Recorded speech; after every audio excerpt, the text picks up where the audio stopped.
Mes amis, aujourd'hui je vais vous raconter une histoire sur Kalki Avatar que vous n'avez jamais entendue auparavant. Une histoire très nouvelle. Après avoir regardé cette vidéo, vous pourrez partager vos sentiments sur cette histoire. Les ténèbres, des ténèbres qui cachent de terribles secrets. Toutes les connaissances antérieures se sont transformées en ignorance. Tout ce que l'on croyait savoir est devenu inconnu. Même ceux qui ont un bon cœur développent le désir de commettre des crimes. Ces ténèbres mènent au malheur, c'est-à-dire à la mort. Dans la dernière ère du Kali Yuga, les protecteurs du peuple se sont transformés en prédateurs. La morale et les règles de la société se sont détériorées. Les gens sont devenus arrogants et égoïstes. La nature a été détruite de manière irrémédiable. La compassion, la gentillesse et la miséricorde n'existaient pas dans le dictionnaire de l'humanité. À la dernière époque du Kali Yuga, dans un autre royaume de la terre, dans une forêt appelée Naimisha, des sages, des rishis et des yogis se sont réunis. Ils cherchaient tous un moyen d'échapper aux atrocités d'une personne redoutable appelée Kali. Tous ces êtres sages attendaient avec impatience et de 1000 yeux quelqu'un qui pourrait les sauver de cette crise. C'est alors qu'arriva un sage nommé Ugrashravan. Il s'assit sur une chaise spéciale préparée pour lui. Tous les gens présents dirent « Ô Ugrashravan Muni, nous ne pouvons pas supporter les atrocités de cette Kali. La droiture a complètement disparu dans le monde. Nous comprenons que c'est définitivement la fin du Kali Yuga. Y a-t-il quelqu'un dans ce monde qui puisse mettre fin à Kali et restaurer la droiture ?» demandèrent-ils, le cœur plein d'angoisse. Ugrashravan répondit « Ô grand sage, vous avez fait pénitence sur terre pendant 3 yugas. Mais dans ce dernier yuga, Kali Purusha vous fait souffrir. Pour vous libérer de ce fardeau, vous devez d'abord connaître l'histoire de Kali, répondit-il. Après la fin du Dwapara Yuga, dans la période intermédiaire avant le début du Kali Yuga, un homme émergea de Brahma, le Créateur. Son visage était terrible et cruel et il dégageait une puanteur insupportable. Brahma le nomma Adharma. Il se maria et eut 2 enfants, un fils et une fille.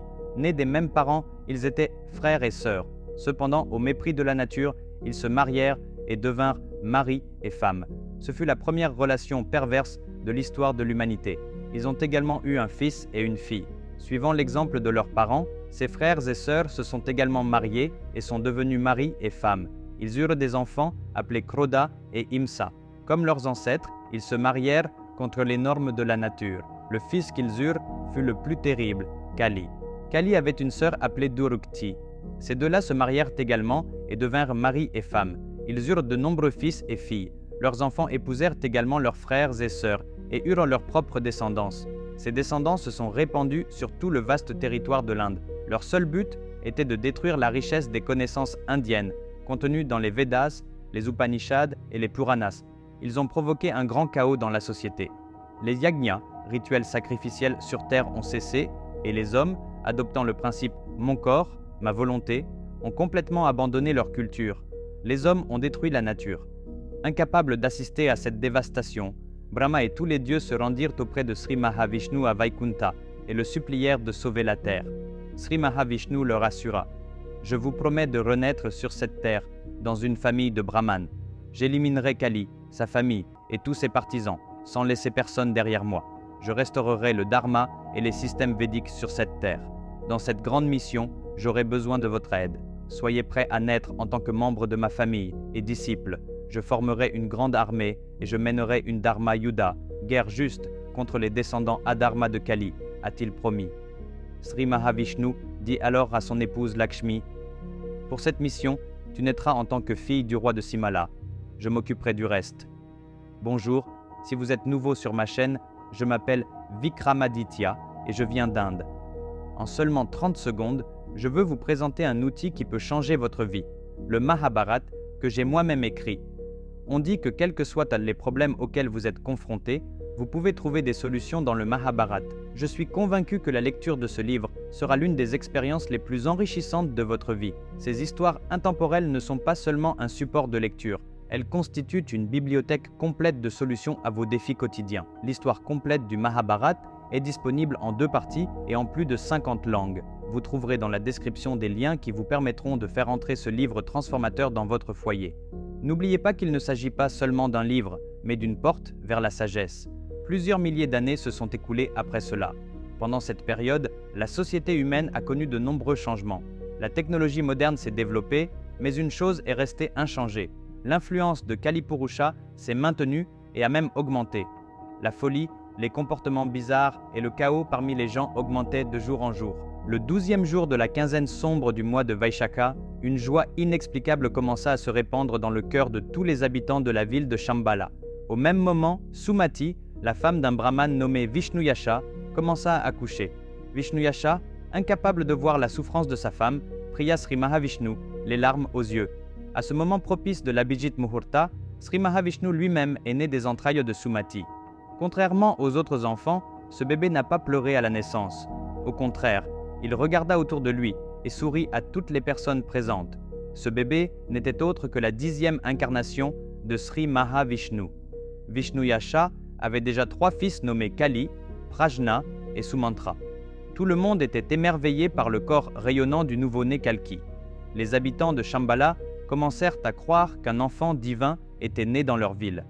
Au même moment, les immortels Parashurama, Kripacharya, Ashwatthama et Vedavyasa vinrent déguisés dans la maison de Vishnuyasha et bénirent l'enfant. Parashurama dit « Cet enfant deviendra le plus grand des hommes, une figure remarquable dont tout le monde se souviendra. Tu as donné naissance à un protecteur des justes et à un punisseur des méchants. Nomme cet enfant Kalki. » Vishnuyasha n'avait jamais entendu un tel nom et demanda ce qu'il signifiait. Parashurama expliqua « Kali signifie l'injustice et Kalki signifie celui qui détruit l'injustice. » Après cette explication, ils s'en allèrent.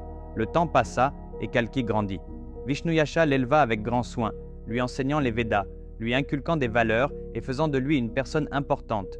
Le moment venu, Vishnuyasha dit à Kalki « Maintenant, tu dois chercher un maître érudit pour parfaire ton éducation.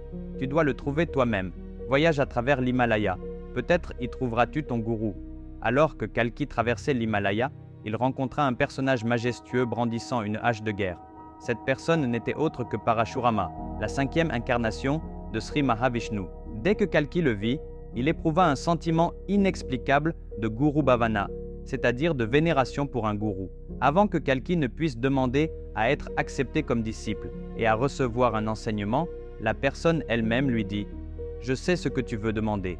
Devant toi se trouve la montagne appelée Mahendragiri. Sur cette montagne se trouve mon ashram. Ce sera ton école. » Et il emmena Kalki à l'ashram.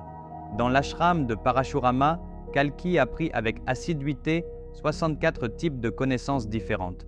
Un jour, des sages visitèrent l'ashram de Parashurama. Ils ne pouvaient pas croire ce qu'ils voyaient de leurs propres yeux. Parashurama et Kalki se ressemblaient comme des jumeaux. Il n'y avait aucune différence visible entre eux. Au bout d'un certain temps, les sages comprirent pourquoi ces deux-là se ressemblaient. Ils étaient tous deux des incarnations de Mahavishnu. Finalement, Parashurama emmena Kalki dans un lieu saint de l'Himalaya et lui conseilla d'y faire pénitence pour rechercher les bénédictions du Seigneur Shiva.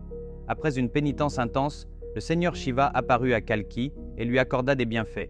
Un cheval puissant appelé Garuda, un perroquet intelligent appelé Sarvajna et une épée puissante sertie de pierres précieuses. Après avoir terminé sa formation, Kalki retourna voir Parashurama et lui dit « Cher Guru Deva, je souhaite vous offrir le Guru Dakshina, une marque de gratitude envers un professeur pour l'éducation que vous m'avez donnée. » Parashurama répondit « Tu es mon disciple bien-aimé, tu n'as pas besoin de me donner de Guru Dakshina. Mais si tu veux vraiment me donner quelque chose, sache que le monde souffre du mal. La société est plongée dans les ténèbres de l'ignorance et les gens ont oublié le dharma. J'ai déjà détruit tous les mauvais rois qui nourrissaient et promouvaient la dharma sur cette terre et je n'en ai laissé aucun en vie. Mais aujourd'hui, c'est le peuple lui-même qui est devenu corrompu et injuste, plus encore que les dirigeants. Ils sont tous les descendants de Kali. Libérez donc ce monde des griffes de Kalipurusha. En utilisant les connaissances que vous avez acquises, détruisez la progéniture de Kali et Kali elle-même. Ce sera ton dakshina de gourou pour moi, dit Parashurama. Kalki fit le vœu suivant. Guru Deva, je te le promets aujourd'hui. Je ne me reposerai pas tant que je n'aurai pas complètement détruit Kali et sa progéniture de cette terre. Kalki devint un sage brillant et un redoutable guerrier, armé de l'arme que lui avait donnée le Seigneur Shiva pour protéger le Dharma et chevauchant le cheval Garuda, Kalki partit de l'Himalaya pour vaincre Kalipurusha. Mes amis, dans le prochain épisode, il y aura un épisode de guerre entre Kalipurusha et Kalki avec des séquences que vous n'avez jamais vues auparavant. C'est très frais et extrêmement excitant. Ne manquez pas cet épisode mercredi prochain. Merci d'avoir regardé veuillez envisager de vous abonner à ma chaîne si vous trouvez mon contenu utile et agréable.